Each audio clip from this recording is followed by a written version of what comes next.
अस्सलाम वालेकुम दोस्तों, मैं ਤੁਹਾਡਾ ਡਾਕਟਰ ਅਬੀਦ ਭਾਈ ਜੀ ਤੇ ਤੁਸੀਂ ਦੇਖ ਰਹੇ ਹੋ ਮੇਰਾ ਚੈਨਲ ਜਵਾਨ ਸਤਪਾਲ। ਅੱਜ ਅਸੀਂ ਆਏ ਹਾਂ ਨਾਰਵਾਲ ਕਰਤਾਰਪੁਰ ਗੁਰਦੁਆਰਾ, ਜਿੱਥੇ ਸਾਨੂੰ ਸਾਡੇ ਸਿੱਧੂ ਭਾਈ ਮਿਲੇ ਨੇ। ਅਸੀਂ ਇਹਨਾਂ ਕੋਲ ਇਹਨਾਂ ਦਾ ਨਾਮ ਪਤਾ ਤੇ ਇਹਨਾਂ ਦੀ ਜਾਣੀ ਕਿ ਪੁੱਛਾਂਗੇ ਕਿੱਥੋਂ ਆਏ ਨੇ ਤੇ ਕਿਸ ਮਕਸਦ ਲਈ ਇੱਥੇ ਆਏ। ਸਾਰੀਆਂ ਸੰਗਤਾਂ ਨੂੰ ਪਹਿਲਾਂ ਦੋਨੋਂ ਹੱਥ ਜੋੜ ਕੇ ਵਾਹਿਗੁਰੂ ਜੀ ਖਾਲਸਾ ਵਾਹਿਗੁਰੂ ਫਤਿਹ ਜੀ। ਔਰ ਅਸੀਂ ਜਿਹੜਾ ਆਏ ਹਾਂ ਗੁਰੂ ਸਾਹਿਬ ਜੀ ਦੇ ਬਖਸ਼ਿਆਂ ਨੂੰ ਆਏ ਹਾਂ ਕਿ ਗੁਰੂ ਨਾਨਕ ਪਾਤਸ਼ਾਹ ਮਹਾਰਾਜ ਜੀ ਦਾ ਬਹੁਤ ਹੀ ਪਵਿੱਤਰ ਸਥਾਨ ਹੈ। ਇਸ ਜਗ੍ਹਾ ਗੁਰੂ ਸਾਹਿਬ ਜੀ ਨੇ ਆਪਣਾ ਅਖੀਰਲਾ ਸਮਾਂ ਜਿਹੜਾ ਸੀ ਉਹਨਾਂ 18 ਸਾਲ ਸੀ ਉਹ ਇੱਥੇ ਬਿਤਾਇਆ। ਔਰ ਸਾਰਿਆਂ ਨੂੰ ਕਿਰਤ ਕਰੋ, ਵੰਡ ਛਕੋ ਔਰ ਨਾਮ ਜਪਣ ਦਾ ਜਿਹੜਾ ਹੋਕਾ ਦਿੱਤਾ ਸੀ, ਉਹਨਾਂ ਨੂੰ ਸੁਨੇਹਾ ਦਿੱਤਾ ਸੀ, ਉਪਦੇਸ਼ ਦਿੱਤਾ ਸੀਗਾ ਤੇ ਉਹ ਇਸੇ ਧਰਤੀ ਦੇ ਦਿੱਤਾ ਸੀ।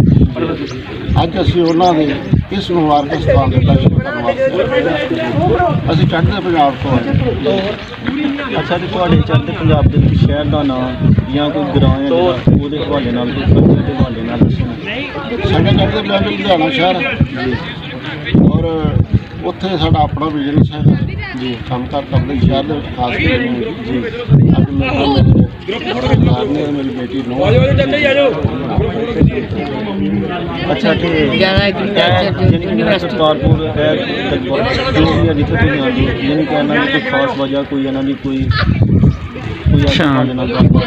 ਖਾਸ ਵਜ੍ਹਾ ਇਹਨਾਂ ਦੇ ਕੋਈ ਦੱਸਣ ਦੀ ਕੋਈ ਇੱਦਾਂ ਦੀ ਗੱਲ ਤਾਂ ਹੈ ਨਹੀਂ ਜਿਹੜਾ ਕੋਈ ਇਹਨੂੰ ਨਹੀਂ ਜਾਣਦਾ। ਕਿਉਂਕਿ ਸਿੱਖ ਧਰਮ ਦੇ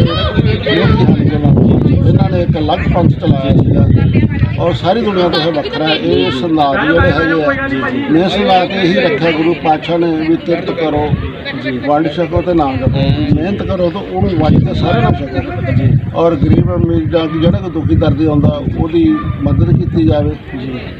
ਔਰ ਨਾਮ ਜਪੋ ਸਵੇਰੇ ਸ਼ਾਮ ਦੋਵੇਂ ਟਾਈਮ ਉਸ ਪ੍ਰਕਾਰ ਦੇ ਨਾਲ ਆਪਣੀ ਬੇਟੀ ਜੋੜੋ, ਉਹਨੂੰ ਹਮੇਸ਼ਾ ਦਿੱਤਾ। ਠੀਕ। ਅੱਛਾ, ਤੇ ਹੁਣ ਅਸੀਂ ਤੁਹਾਡੀ ਵਾਈਫ ਨੇ ਜਿਹੜੇ ਇਹਨਾਂ ਕੋਲ ਯਾਨੀ ਕਿ ਗੁਰੂ ਬਾਬਾ ਦੇ ਸਾਹਿਬ ਹਵਾਲੇ ਨਾਲ ਕੋਈ ਜਾਣਕਾਰੀ ਲਾਂਗੇ, ਉਹ ਵੀ ਸਾਨੂੰ ਦੱਸਣੀਆਂ ਜੀ। ਦੱਸੋ ਆ ਜੀ। ਵਾਹਿਗੁਰੂ ਜੀ ਕਾ ਖਾਲਸਾ ਵਾਹਿਗੁਰੂ ਜੀ ਕੀ ਫਤਿਹ ਜੀ।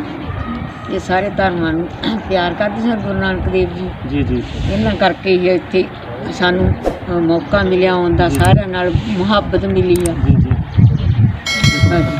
ਅਸੀਂ ਇੱਧਰਲੇ ਪਾਸੇ ਸੈਂਟਰ ਜਾ ਦਰਮਿਆਨ 'ਚ ਆ ਜਾਣਾ।